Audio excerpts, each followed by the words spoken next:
Hello again, Venus. Jonathan, you're still up. Can't you just knock at people's doors during the day? I'm sure you can spare me a few minutes. For old time's sake. Of course you may enter, Jonathan. You know that you are always welcome here. But at this hour of night? It's a pleasure to see you again, Venus. So you returned from the war in one piece too. Thank God. My Clarence is back home too. How is the old rascal? Probably outside, chasing ghosts and chimeras. Clarence has changed a lot since he returned from the war, you know. How have you been since the last time we met? How long has it been? 3 years now? I've done my duty, like all British women. You have no idea what it was like to wait for months without knowing if I'd still be a wife or a widow. I understand. Luckily, this part of town has been saved from the worst of the bombings, from what I've seen. Yes, and it's also true about the epidemic. The flu has killed here too, of course, but not on such a large scale as in other parts of town. Have you noticed anything peculiar about the neighborhood recently? You mean except for your return to town? No. Oh, and again, Jonathan, please accept my condolences for your mother and your sister. Such a tragedy. Why is my return so surprising? It's more an unexpected happy end than a surprise. You and Clarence, back from the war. You have no idea how hard it's been for me. Thank you, Venus. It was so sudden, and I've been so busy, I haven't spoken to anyone about it. I wish I could have assisted at the funeral, but you know, it's been so quick. And what with the epidemic in the streets? There's no need to apologize, my dear. It's normal, considering the circumstances. No, it's not. I am sure that Clarence has not even thought to present you his condolences. He is too busy with his penny dreadful stories. Venus, why do you worry so much about your family's reputation? Everyone laughs at Clarence now. And they avoid me because they believe I share his insane opinions. I'm a leper in my own community.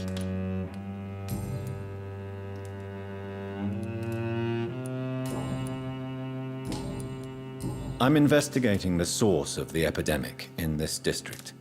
Have you noticed anything unusual? The McPhersons. I heard they locked themselves in their own house. They could just be afraid of getting sick. Perhaps you're right. But if I were you, I'd pay them a visit. A big house, reachable through a courtyard, to the north of the railway bridge. Goodbye for now. At least you survived the Great War. I feared the worst.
It's locked.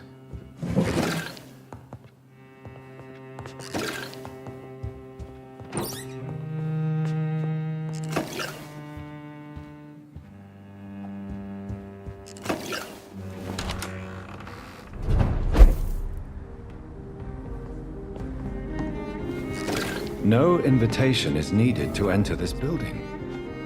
That can't be a good sign. No sign of a struggle. It seems Charlotte's friend knew the killer and let him in.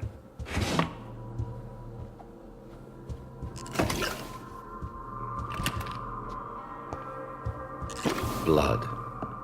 I should follow the trail.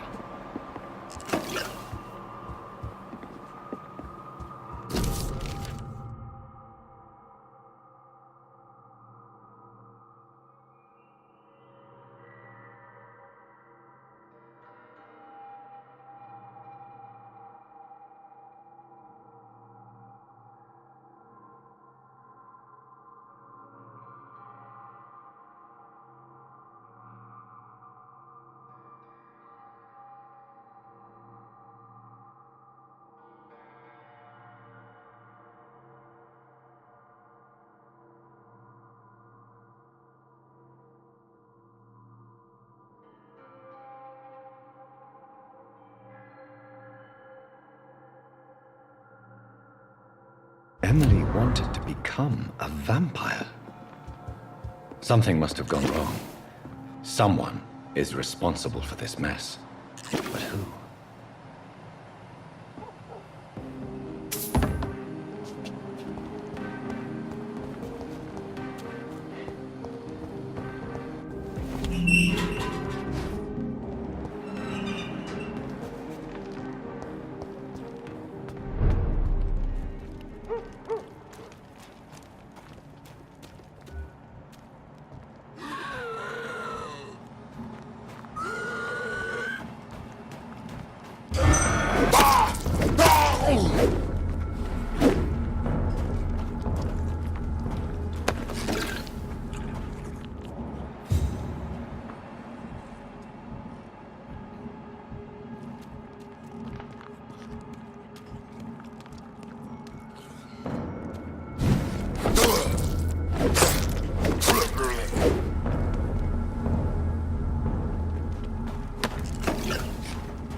Who are you?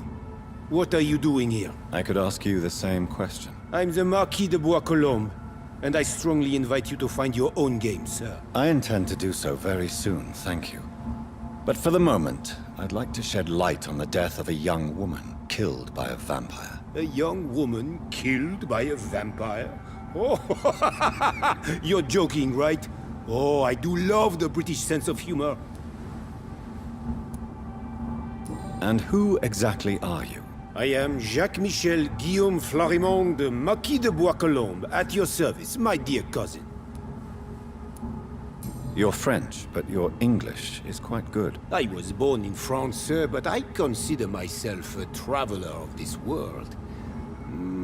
So many countries, so many tantalizing tastes. Dear cousin, are we related? We could be of the same blood, my dear. I tend to consider all Econs as family, don't you? What are you doing here? I recently decided to visit London. I've always dreamed of visiting a city on the verge of collapse. Such a delicate, yet intense spectacle. You take pleasure from others' misery. I have been a totally depraved and immoral creature since the day I was reborn, sir. And probably before. What do you plan to do here? Take pleasure. Take pictures. Enjoy the show. Have fun. Believe me, I won't be the only foreign immortal who bought a ticket to the fair. I followed the trail of blood from her room to here. Oh, you're referring to that young woman. Yes, the meeting turned messy.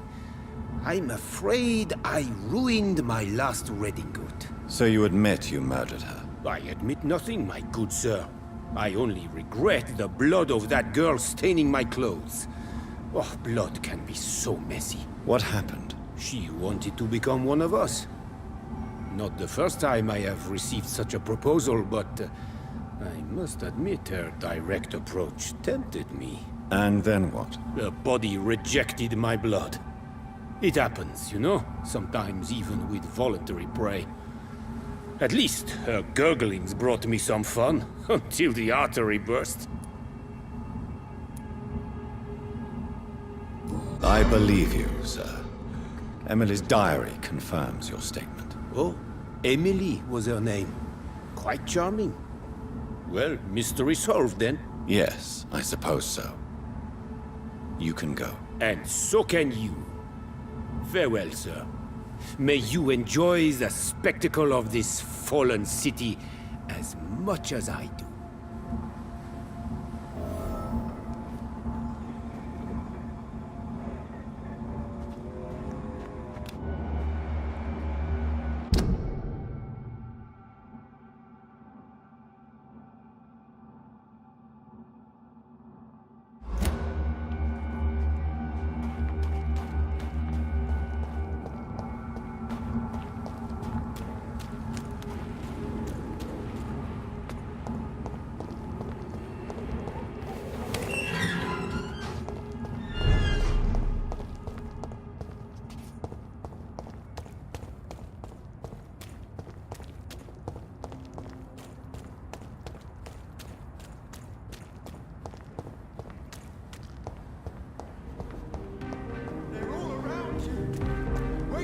To let your guard down. Women die too in this war! Good evening, Miss Ashbury. And good evening to you, Dr. Reed. I have found out what happened to your friend, Emily. I can handle the truth. There's no need to hide the bloody details. Your friend was planning to become a vampire. She thought she'd met an honest one and made a deal with him. Unfortunately, Emily did not survive the process. My mother told me many times about the risks of being turned. I often suspected she exaggerated the danger to avoid me being tempted. No, the risk is real. Have you any idea what a body has to endure? To become an organism entirely consumed by its need to process and recombine blood? I should never have talked to Emily about vampires. I never thought she'd actually try it without me. Thank you, sir. Here, take this for your discretion.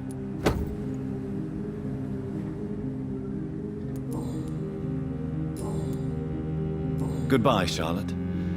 Give my best regards to your mother when you see her. She's been quite busy these last few nights.